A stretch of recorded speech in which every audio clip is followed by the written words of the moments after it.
In times of universal deceit, truth is the only rebellion left. Hi, everybody. I'm Dr. Everett Piper, and this is The Rebellion. Welcome to today's show. The topic today is equipping the persecuted. You know that equipping the persecuted sponsors the rebellion, and I've asked you every time on every show to consider going to their website to make a tax-deductible gift. I want to remind you that Equipping the Persecuted is an organization that reaches out to the persecuted church in Nigeria, exclusively so. And without going into further ado today on what Equipping the Persecuted is via my standard routine of trying to draw your attention to that organization and consider and encourage you to give to them. Today we have Judd Saul, the founder of Equipping the Persecuted, on the show as our guest. And from here on out today, the show will be exclusively dedicated to this dialogue with Judd because I want you to learn more about this organization. And I want you to, as the result, go to their website after we're done here, and I want you to make a gift to Equipping the Persecuted. So, like I said, without further ado, Judd, welcome to today's show. Hey, Dr. Piper, good to see you. Thanks for bringing me back on. Well, I'm delighted, and I'm really excited about what you're doing. I don't know if excited is the right word because that kind of implies joy behind the mission. And yes, I am excited about what you're doing, but it's actually very, very sobering and very, very sad in terms of what you're having to deal with and why you founded Equipping the Persecuted in the first place. So why don't we start from square one? And you tell us, why have you founded this organization and why is it near and dear to your heart? What's going on? Well, I first started going to Nigeria in 2011, serving with my grandfather, who was an evangelist. And I fell in love with the country, fell in love with the people. And I felt a calling on my heart to keep coming back and serving. And then as I kept on coming back and serving over the years, I've seen the attacks against Christians increase. And I'm not talking about verbal attacks. I'm not talking about, just mere insults. I'm talking about life and death, where we're seeing our persecuted brothers and sisters being systematically attacked and their communities being taken over by radical Islamists. And I simply started asking a lot of questions. I said, well, where's the Christian church? How come we aren't really helping out here? And I saw a lot of people, raising funds over it, talking about the problem, but very little action being done on the ground. And I said, we need to create an organization that's going to be boots on the ground, that's going to take action and not merely just be an organization that delivers just humanitarian aid and puts Band-Aids on situations. Let's create an organization that actually has the goal of stopping the persecution. And that's where Equipping the Persecuted was founded 5 years ago. And we have been hitting the ground running ever since.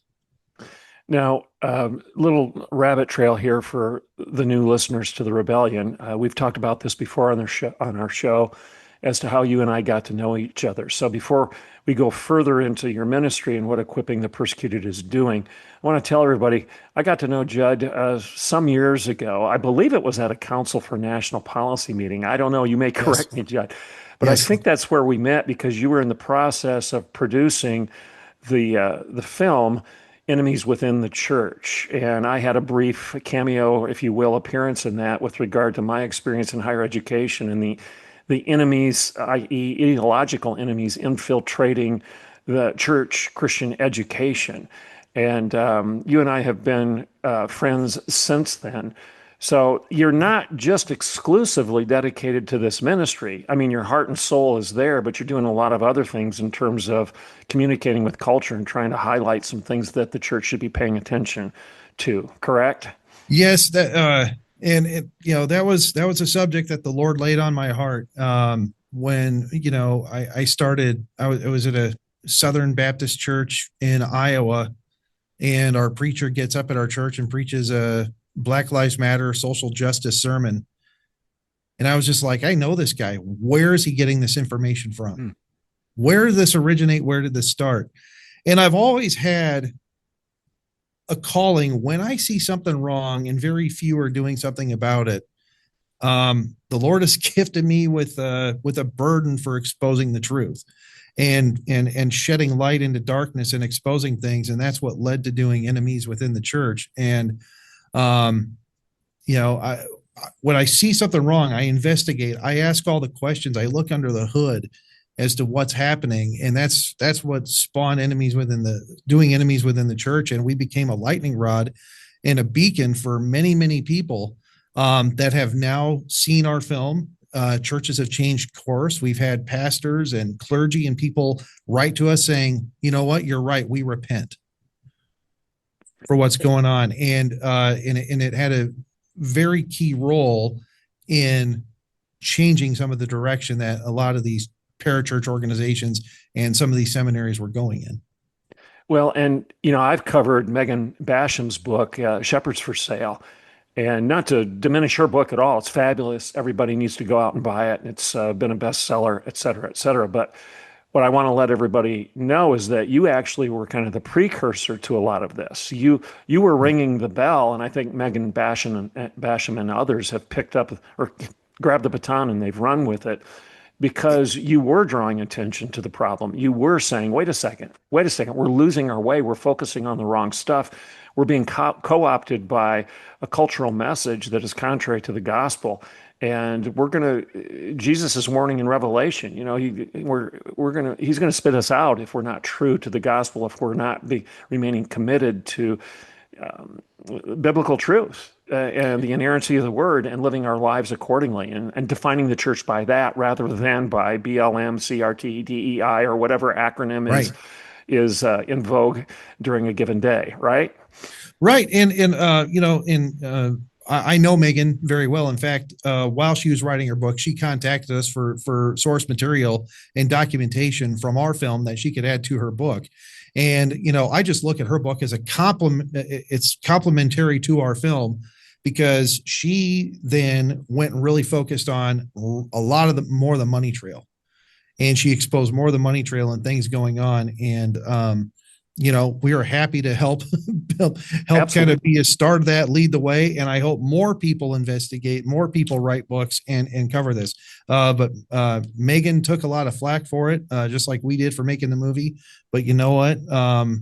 There's a lot of people that are apologizing to both of us for calling us judgmental and saying we're going too far. They finally realized that everything we laid out is the whole truth and nothing but the truth. Well, and again, I'm going to butcher the quote. There's a famous quote out there that something like this: the best form of flattery is when somebody copies you. And not that Megan is copying you, but she's certainly using you as a platform in your research and your movie as a platform to do what she did.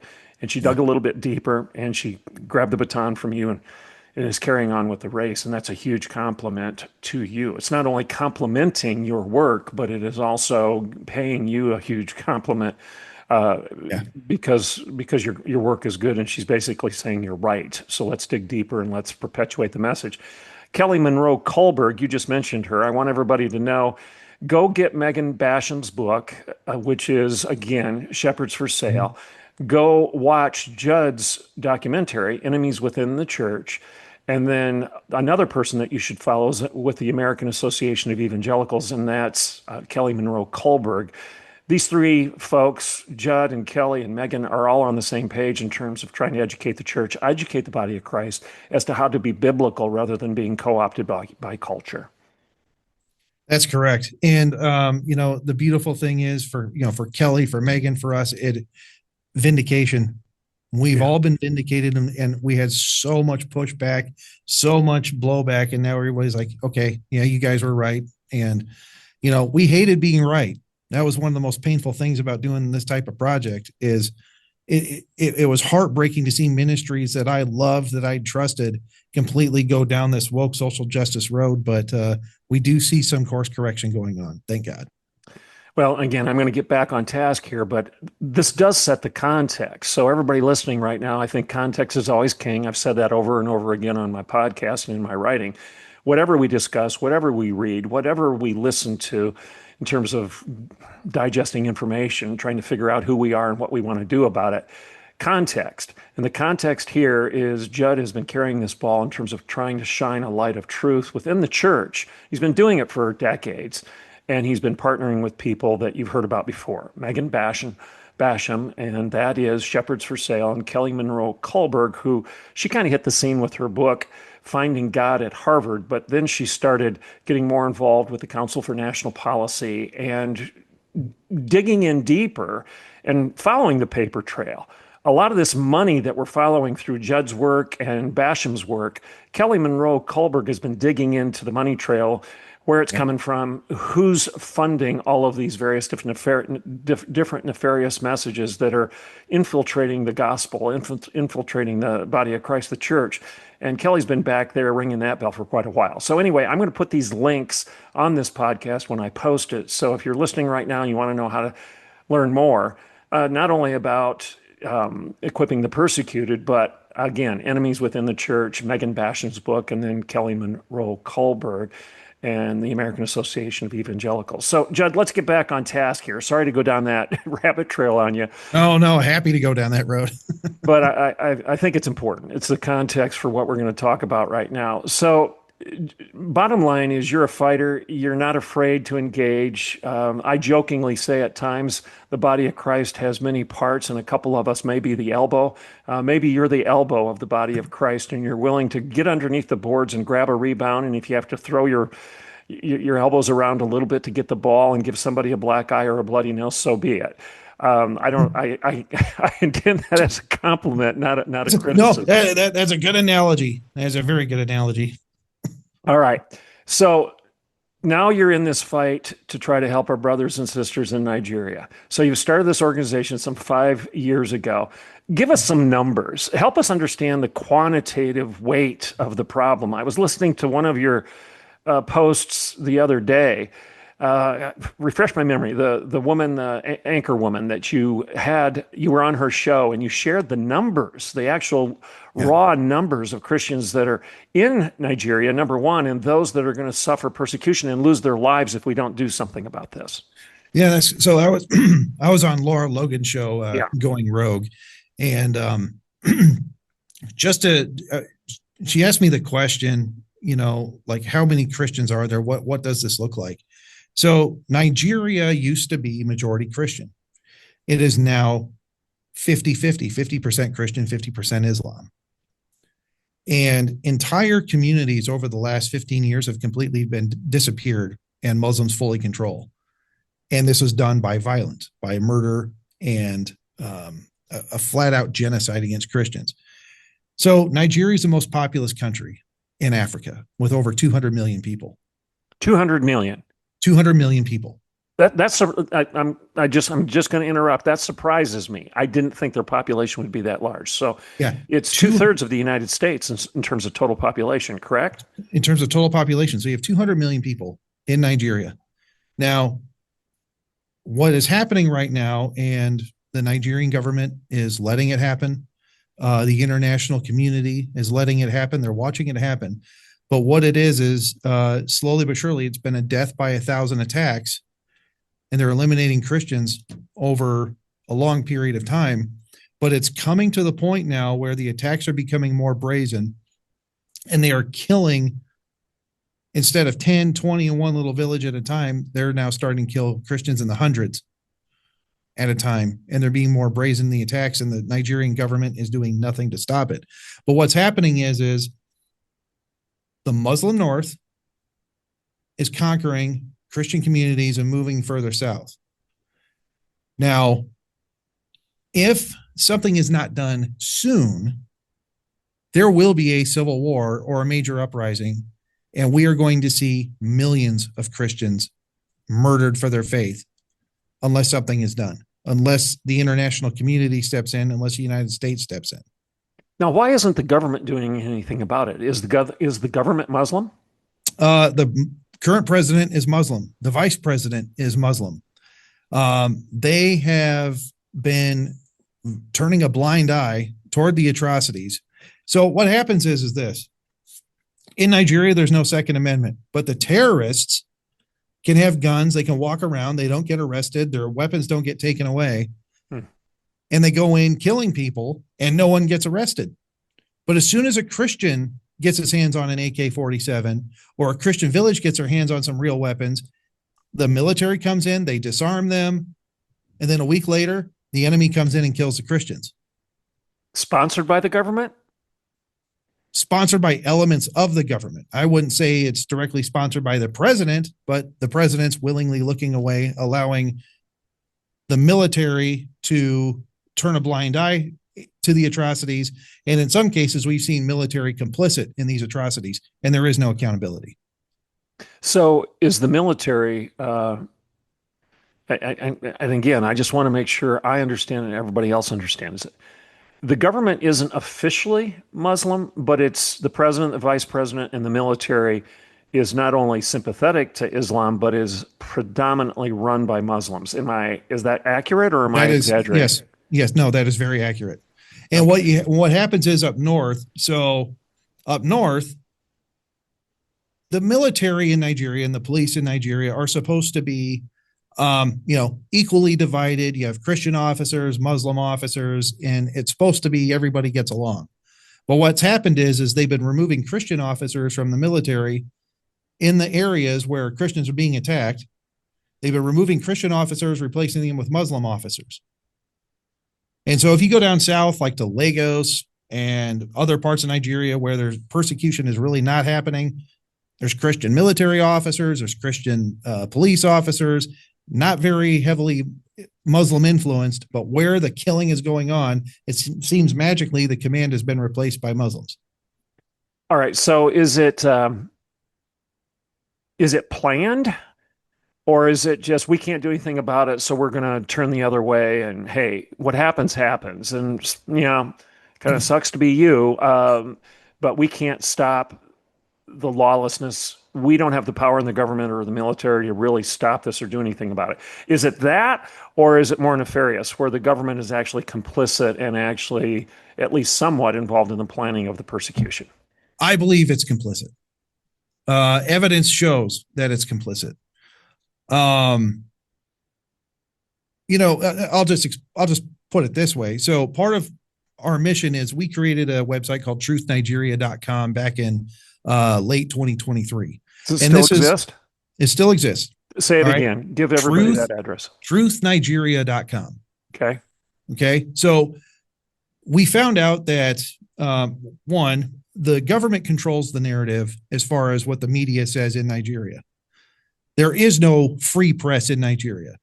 So how it works in Nigeria is if there's a major attack that happened, the world only hears about it only if a government employee holds a press conference. If the government holds a press conference, then reporters can go show up, and they're actually all paid by the government to then publish what that government official says. There's no independent reporting. So we saw this problem. We're like, okay, well, how come nobody knows about what's going on? Well, it's because the press is only giving the official Nigerian government narrative.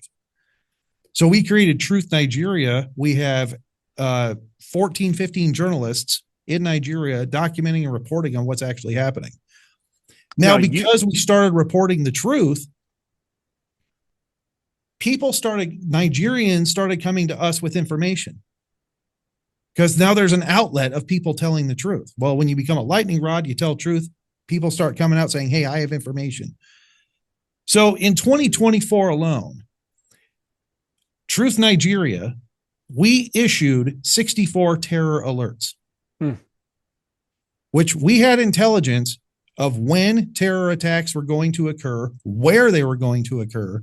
And you got it from who? You can't disclose the names. I can't disclose names, but generally, we got it from sources all throughout the Middle Belt where when attacks are going to occur. Okay. Like there are signs that are very obvious. Hey, there's a whole bunch of guys with machine guns rallying here about 10 kilometers away from such and such village on motorcycles. Okay. People see things and it's like they're about to do something. And then they get word and somebody tells somebody, hey, they're about to attack this area. So we issued 64 terror alerts. Now, part of our process is, one, we publish it on Truth Nigeria. Two, we notify the government.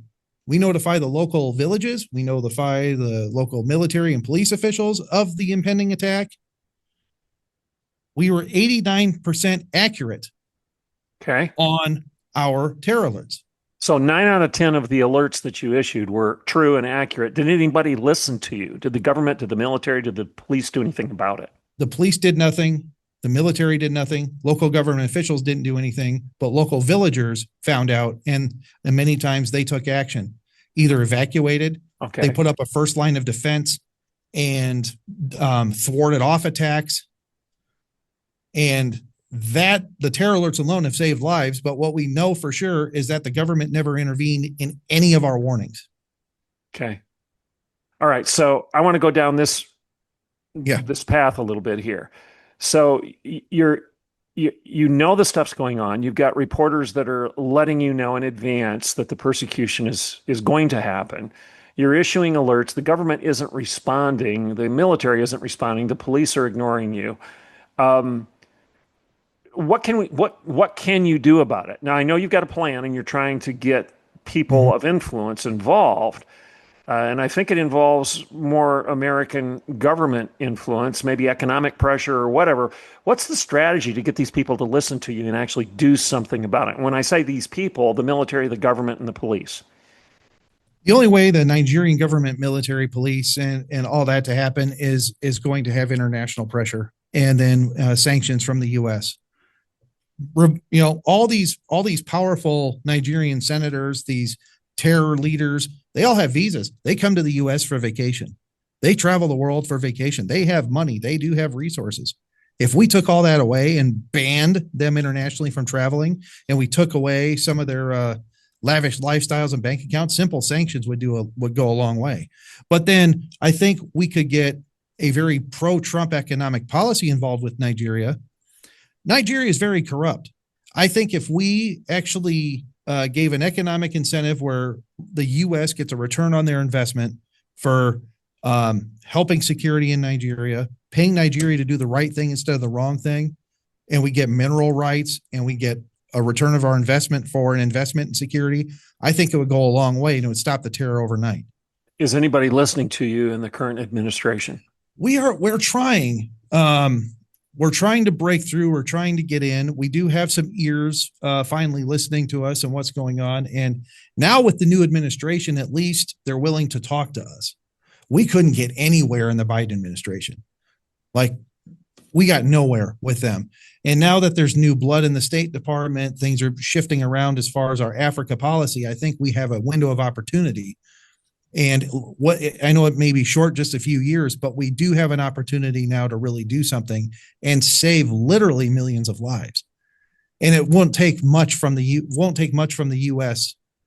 to take action and really change the trajectory of Nigeria. You just had an event at the Press Club in Washington, D.C. For those that don't know, the Press Club is literally within walking distance of the halls of power.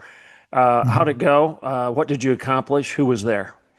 We had it exceeded my expectations. I've been to press conferences on Nigeria. We've been going there for the last 4 years and seeing only 2 people show up to a press conference about Nigeria. But the Lord opens doors. So Congressman Chris Smith came. He's the champion of Nigeria in the U.S. Congress. He's on the Committee for African Affairs, and he really has a heart for Nigeria. He came to the press conference. Lara Logan happened to be in town. This wasn't a planned thing. She happened to be in town. She rearranged her schedule to come to our press conference and speak. And part of the press conference, though, Dr. Piper, is we wanted to raise awareness and attention to a major attack that happened in June that barely got any coverage, where 280 Christians were slaughtered. And we found a gentleman from Oklahoma, ironically, who's a student in Oklahoma who had 34 family members that were killed in that attack, and he came to speak. And Christian Broadcast Network came in and covered it. The Christian Post came in and covered it. And we had other media organizations there that covered our press conference. And we are now on the radar. Equipping the Persecuted, our organization's now on the radar of Washington as being an organization that is not just talking about the problem, but we're actually there doing something about it.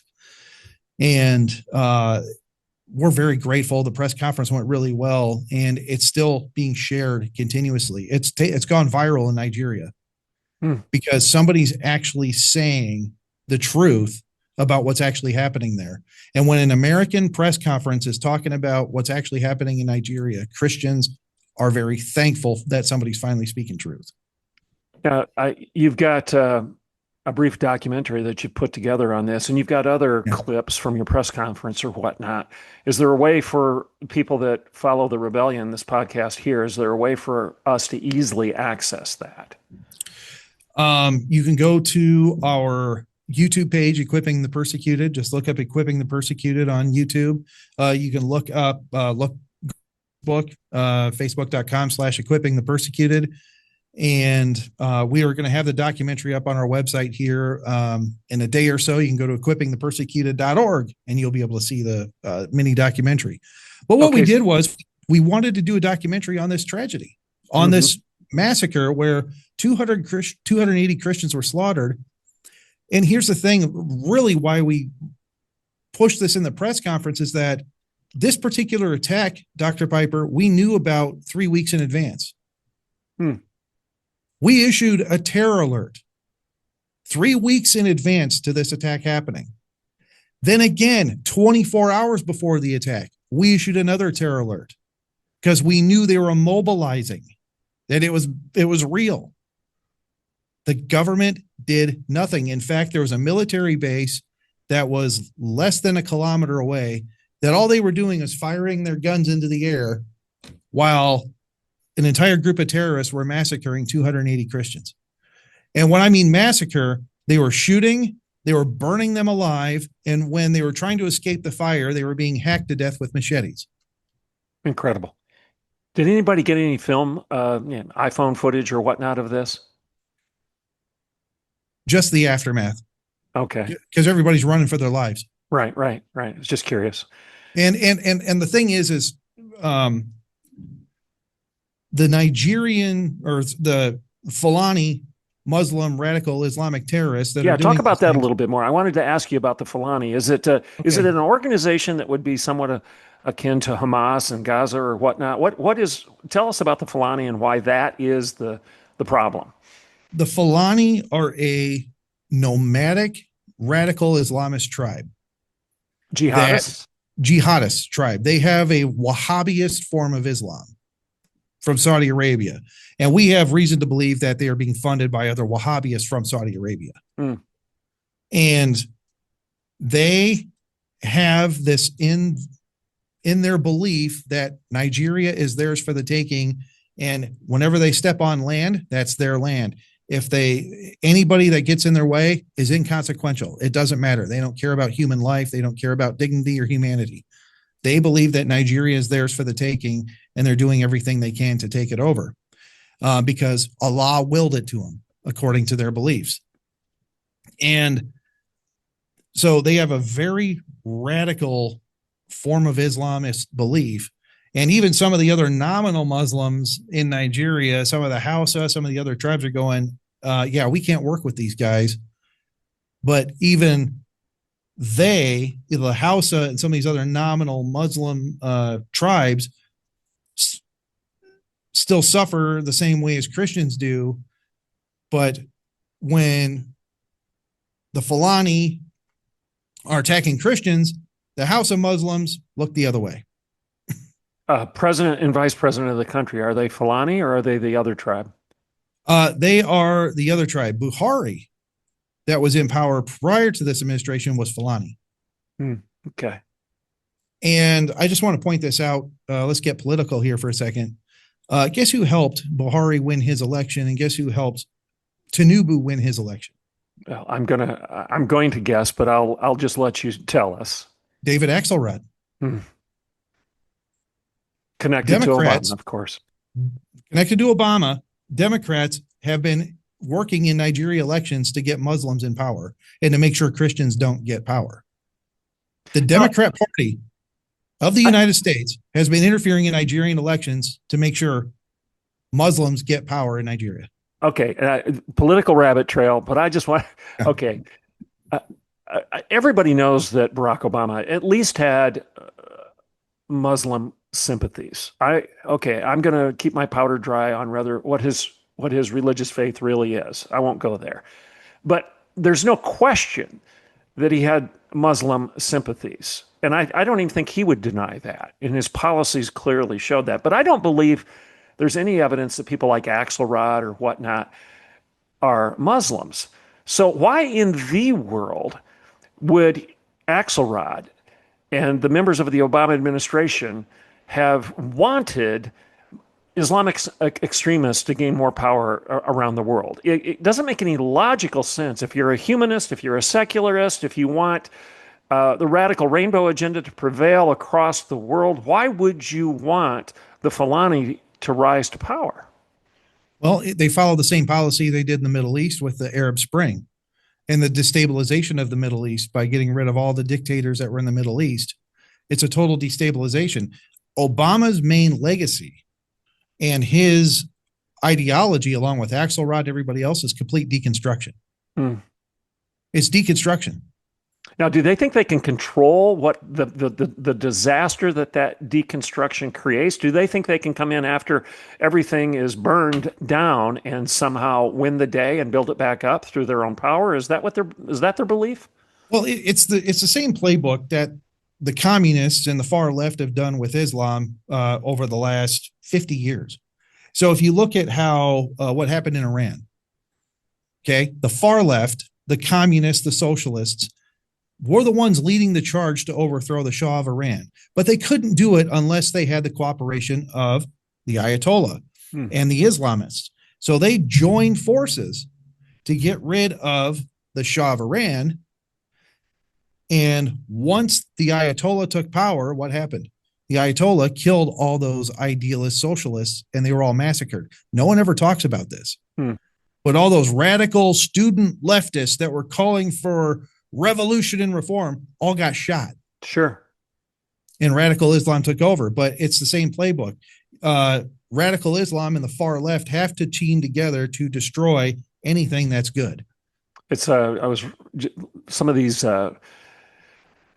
brief 10, 15-second episodes that are put out on social media of Hirsi Ali actually responding to some of the radical left-wing rainbow cabal students that are calling for sympathy toward the uprising of Muslim and the Palestinian state in Israel and from the river to the sea type nonsense, supporting Gaza and whatnot. And Hirsi Ali says, do you realize they will kill you when they get power? No, they don't. They don't. I mean, they're playing with fire. It's suicidal. It doesn't make any sense to me. But you always see the far left working with radical Islam to undermine Western civilization. Anything they can do to destroy Western civilization, they'll do it. And and then they'll fight of who's going to, pick up the pieces. But and the Russians backed the far left revolutionists in Iran and backed that whole thing. Well, all the revolutionists got killed, but as long as Russia had a partner in Iran, it didn't matter. And we see this over and over again in communist strategy and communist thinking. I mean, what you just described in terms of the Soviet Union, Russia, Stalin, Lenin, and whatnot, you see it in Cambodia, you see it in Venezuela. Yep. And I think one of the poster childs, or perhaps the poster child of this, would have been the Cultural Revolution under Mao, where he had all these college kids marching for him by the millions. And then once that strategy was successful in terms of him consolidating his power, what happened to all those college kids? They were either killed or they were literally farmed out.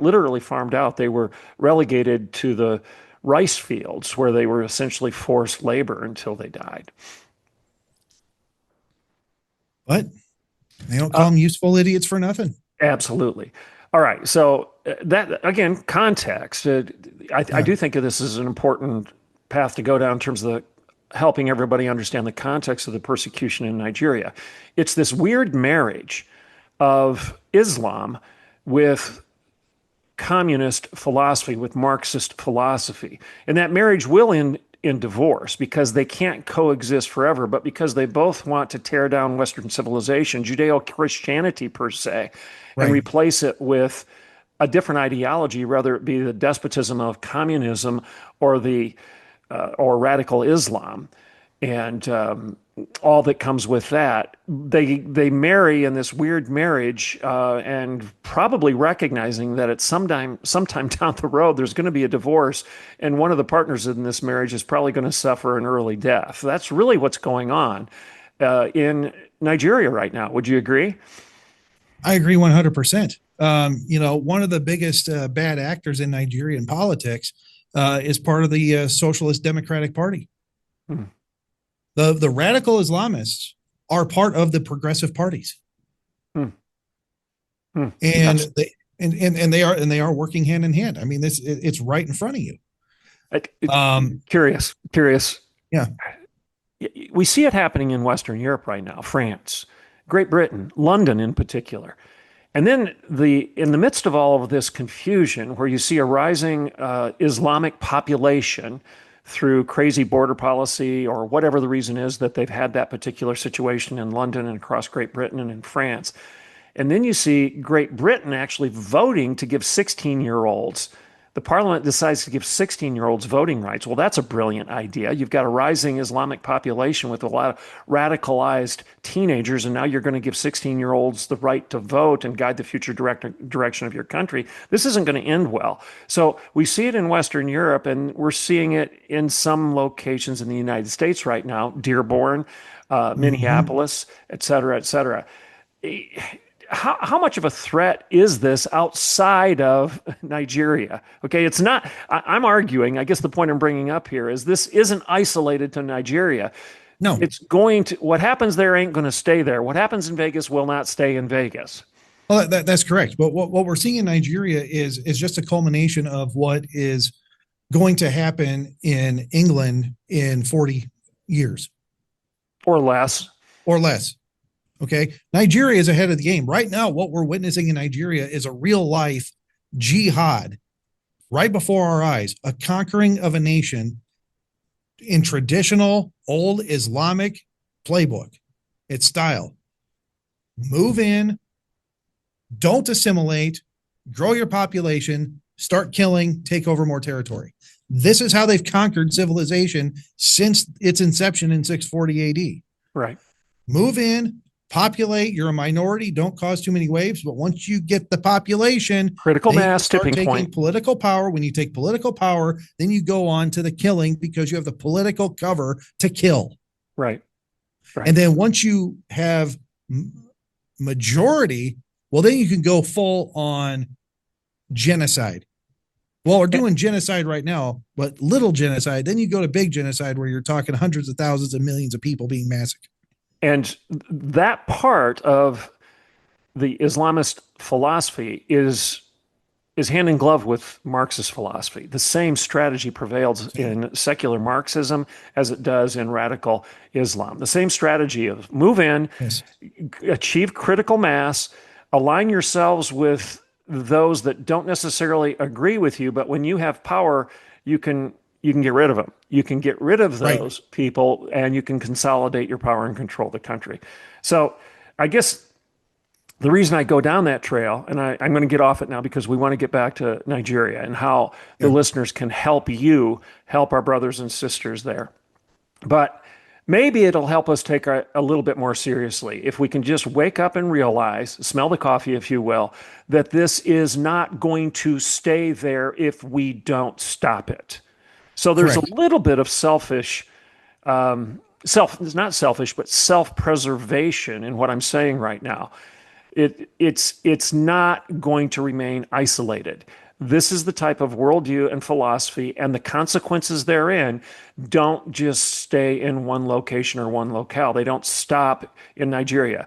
It's going to prevail across country after country. So the way to stop cancer is to perform surgery before it permeates the whole body. So let's get back to Nigeria. What can we do to help actually stop putting Band-Aids on the disease, but actually maybe perform a little bit of surgery and excise the tumor? What can we do to help you?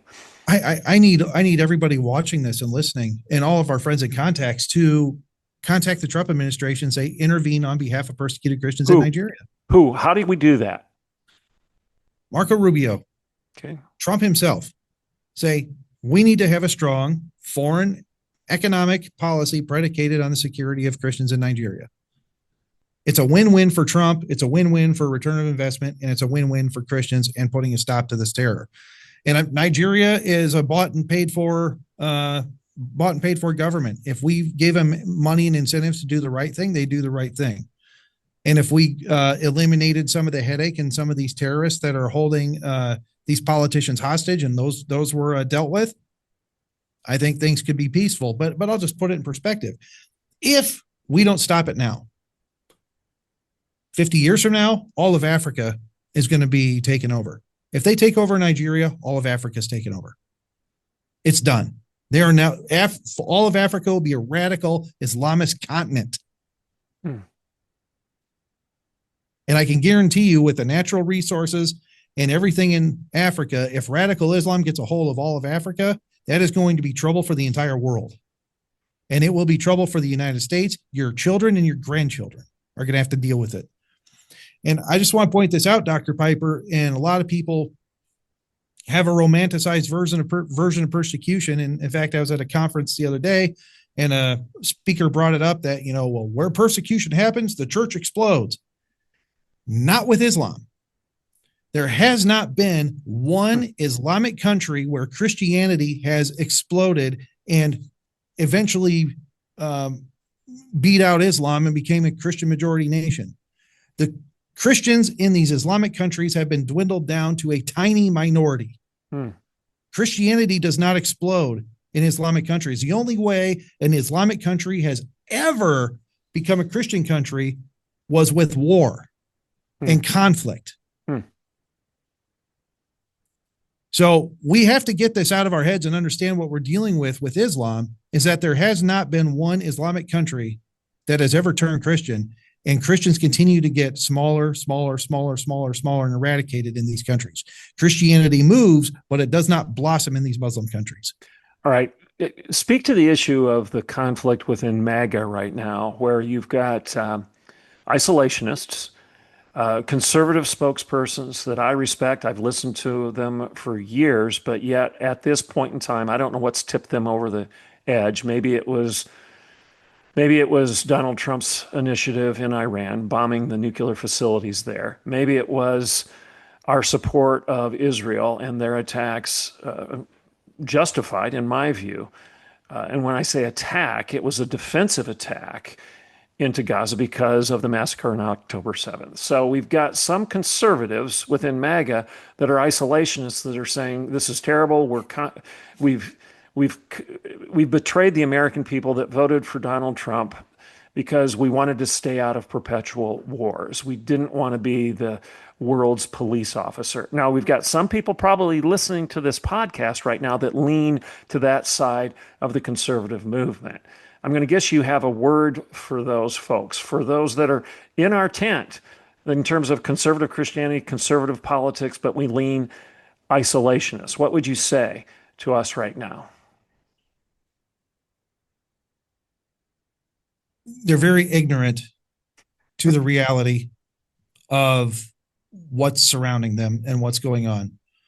Neville Chamberlain's have never accomplished anything. Neville Chamberlain's never advanced Western civilization. If we stay isolationist, okay, and we allow a radical Islamic terrorist agenda to take over Europe, take over Africa, take over Asia, we're going to be the only ones left, and we will not be able to win that battle. We will not be able to win that fight. And I think it's very ignorant. I think it's very selfish. But I will just say to those, and I just tell it like I see it and like it is, Dr. Piper. You guys are carrying the foreign policy and advancing the foreign policy our enemies want. If you hold an isolationist view, we don't get involved here. We don't want to get involved here. We don't want to be here. We don't want to be here. America first, America first. You are advancing the very policies that Russia wants the U.S. to have. You're advancing the foreign policy that China wants us to have. You are doing the enemy's bidding by calling for an isolationist foreign policy stance. It doesn't make any sense to me. Because right now, guess what? China wants us out of Africa. Why? Because they're buying it up. They're partnering with radical Islamists. They're getting the mineral rights. They're getting the resources, the uranium, the oil, the gold, you name it. Lithium, they're getting it right now in Nigeria. They're getting it right now in Africa. Because of feckless leaders like Biden and Obama, we pulled out of Africa. We have no stake there. We're not getting any of these natural resources. But if China and radical Islamists team up together, they have all those resources in Africa. They get the resources in Europe. Your grandkids don't have a future. So you have to be vigilant. You have to fight to keep what we have. If we go isolationist, it's over. Now, I want everybody to know where I stand on this. I appreciate caution in terms of military intervention. And I think the United States has made mistakes at times in getting involved in squabbles that could have been resolved perhaps a different way. But radical isolationism, that we have no business even considering what we should do about Ukraine, or even considering what we should do about Iran, or even considering what we should do about Gaza. Radical isolationism is not the solution. And as judges said, if you look back as far as, I mean, we can go further back in history than this, but let's just go back to the Crusades. You have heard me say on this show that I thank God for the Crusades. You know, people talk about the Crusades being some sort of evil imposed by the Catholic Church on Europe and on its neighbors. No, I thank God for the Crusades, because had it not been for the Crusades, had God not in his sovereignty used the Crusades to stop the spread of Islam across the civilized world, we would all be praying to Mecca today. Period. Period. So radical isolationism has never worked. And I would agree with what Judd just said. If you sit back and pretend that what's happening in Vegas is going to stay in Vegas, it ain't going to work. It's going to spread. There will be consequences for pretending that somehow the United States has no interest in its own. That our self-interest is not dependent on what we do outside of our own borders at times. Am I saying every time somebody starts a little skirmish in some corner of the world that we're supposed to run in there and be the police officer? No, I'm not saying that. But there is strategic interest and there's ideological interest in us stopping the spread of a worldview that expressly says that they want our destruction. And Islam says that about the entire West, and specifically about the United States, because we are the great. We're not a minor Satan. We are the great Satan, and they say they want us dead. So I appreciate what Judd just said. Any word on that, Judd? You have to go back in history and look at if we were a completely isolationist nation when we started, because that's an argument that's brought up. Oh, United States was an isolationist country when we started. We didn't want to get involved in wars. Well, what about the Barbary pirates? There you go. Okay, what happened? We had ships, we had merchants traveling through by Libya, by the Middle East, bringing goods back to the United States. What they kept on doing, they took our people, they kidnapped them, they enslaved them, and they kept on doing this and doing this and doing this and doing this. And it only stopped when we sent in the Navy and the Marines to blow the living snot out of them and teach them a lesson. And they quit doing it. Yeah. They never did it again. But if you don't stand up to evil, evil will see that as weakness and will take advantage of that and surround you. One way or another, we're going to have to face and conquer evil at some point in time. You can't live in this fictitious utopia saying, oh, isolationists, people are going to leave us alone if we leave them alone. That never works. That's not history. That has never worked in all of history. And I'm just going to say this, you guys are being influenced by our enemies calling for this isolationist policy. I agree. And if there's those listening to the rebellion right now that disagree, okay, fine. As I've said many times, in a conservative world, you should have an openness to a robust exchange of ideas and open debate, a good argument, if you will. And if you think you can beat this argument that Judd's presenting or I'm presenting, then go ahead. Present your data, present your argument, cite your literature, refer to the historical lessons that support what you're saying. I would argue that history teaches the opposite. And as George Santayana said, he who does not learn the lessons of history is doomed to repeat them. I mean, just look at one of the most recent examples, and that is what Judd cited just a few seconds ago, and that's Chamberlain, that preceded Churchill. Chamberlain said we had acquired peace in our time because of his appeasement strategy with Hitler. Well, we all know that was ridiculous. It didn't work. It was wishful thinking. Maybe it was pure and somewhat naive, but it didn't work. And had Chamberlain's philosophy and political agenda prevailed, Great Britain would have fallen. And we might have a different story to be telling right now. We might all be speaking German for all we know. So there is a time to recognize that defending your neighbor is the right thing to do. And again, I don't want to turn this into too much of a self-serving response to equipping the persecuted's ministry. It's the right thing to do regardless of what happens to us. When you see your neighbor being persecuted, when you see your neighbor's house being stolen, when you see his children being put into slavery, when you see that his wife has been killed, et cetera, when you see this happening to your neighbor, you might want to do something about it rather than just sit back and enjoy life. That's one thing. But on the other side of the coin, if you don't do something about it, your neighbor's boundary between your house and his house is going to be broken down, and you're going to suffer the same thing. So there is some self-preservation here too. That's right. And we as Christians, Dr. Piper, we're called. We're called to take care of our own. We're called to take care of our brothers and sisters. And that's the very foundation of our mission as Christians, just as Christians. Forget the United States. As Christians, we should be helping our brothers and sisters in Christ that are in need. And right now, our brothers and sisters in Nigeria need all the help they can get. And I'll spit out another number here. 90% of all Christian persecution deaths worldwide have occurred in Nigeria the last 5 years. Right now, we're in 2025. The number is 70%. And we're still on trajectory to hit 90% by the end of the year. That's even including the killings in Syria and the killings that just took place in Congo. Nigeria is still on track to hit 90% of all Christian persecution deaths worldwide. That's why our mission is there, and that's why we're focused on Nigeria. Now, I'm calling on all Christians. We live in a comfort Christianity here in the United States. We have great sound systems, air conditioning, beautiful church buildings.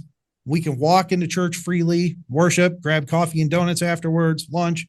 We don't even think about our safety walking into church. Our Nigerian brothers and sisters don't have that luxury. They go to church knowing they could be killed for their faith that day. The pastor wakes up in the morning going to pastor his church saying, I could be beheaded today by going to pastor my church. But they get up with a joy in the Lord. They put on their Sunday best and they go worship at the fear of being killed in their church services. I think American Christians and American Christianity and Christians worldwide can easily help come to their aid.